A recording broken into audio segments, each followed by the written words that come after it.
धन्यवाद प्रमोद जी, आपका इंट्रोडक्शन धीरे धीरे और छोटा होता जा रहा है।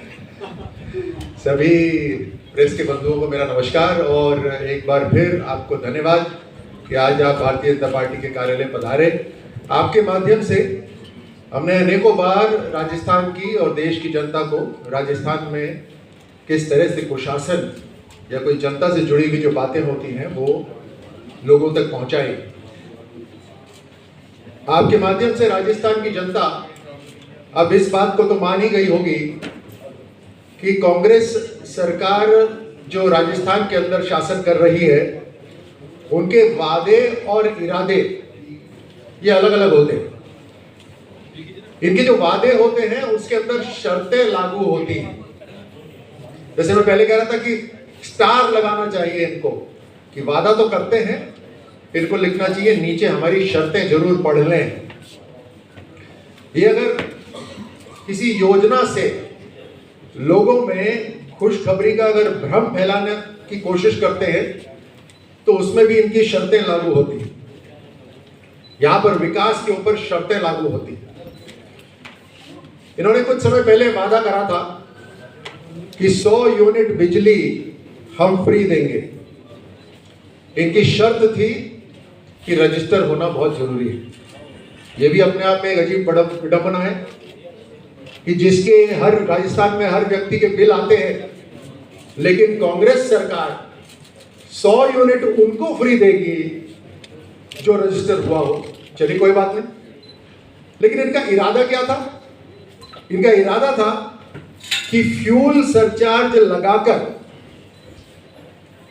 जितना घाटा सरकार का होगा इस वादे से वो तो जनता से ही वसूल लेंगे, और मान लीजिए उसके बाद में भी सरकार को घाटा रहता है तो बिजली नहीं देंगे, 8-8, 9-9 घंटे के पावर कट दे देंगे।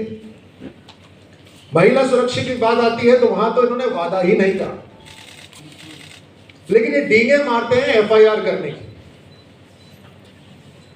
जो भीलवाड़ा में जो घटना हुई, इससे शर्मसार घटना मुझे नहीं लगता कहीं किसी गृह मंत्री के लिए हो सकती है।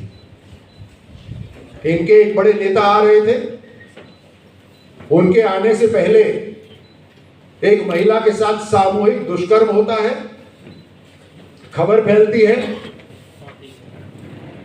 और उसके बाद गृह मंत्री आदेश देते हैं पुलिस को, और पुलिस लिखती है पीड़िता के ऊपर आरोप लगाते हुए कि ये झूठ बोल रही है।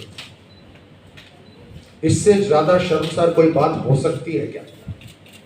हमने विश्वास करा इस बात पर, और जैसे ही पहली घटना आई थी हमने तुरंत गृह मंत्री को घेरा, लेकिन फिर डिलीट करा।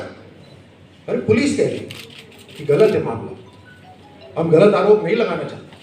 और फिर जब उनकी नेता चली गई तो सच को तो दबाया जा नहीं सकता, तो वापस पुलिस को स्वीकार करना पड़ा कि वो बात सच है।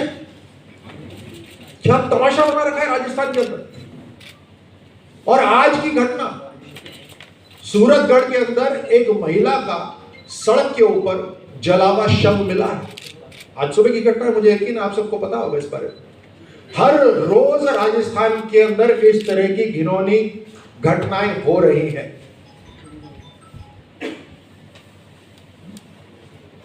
ये वादा करते हैं कि हम रिवर फ्रंट तैयार करेंगे, हम राजस्थान को सुंदर बनाएंगे,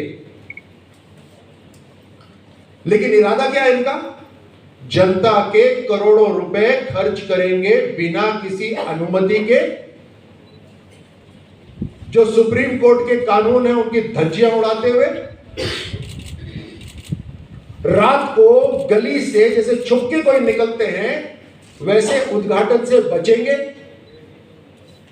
हजारों करोड़ रुपए का जो रिवर फ्रंट तैयार हुआ है, एक सेंचुरी के अंदर कानूनों का उल्लंघन करते हुए, मुख्यमंत्री जी को तो छाती ठोक के जाना चाहिए वहां पर उद्घाटन करने के लिए, लेकिन बचते फिर रहे उद्घाटन से क्योंकि कानून की धज्जियां उड़ाई। इनका वादा, सौंदर्यकरण, इरादा हजारों करोड़ रुपए के अंदर कहीं ना कहीं घोटाला। अजमेर के अंदर 7 वंडर्स का पार्क बनाया, वहां पे भी एनजीटी की कानून की धज्जियां उड़ा दी। आज हालात ये हैं कि एनजीटी के आदेशों से वो 7 वंडर्स तोड़ने के आदेश हो गए हैं। किसका पैसा है ये? कोई मुफ्त का पैसा है क्या? कोई मिट्टी है क्या कि यहां मिट्टी लगा दो, तोड़ के कहीं मिट्टी और लगा दो? वादा कुछ और, इरादा कुछ और।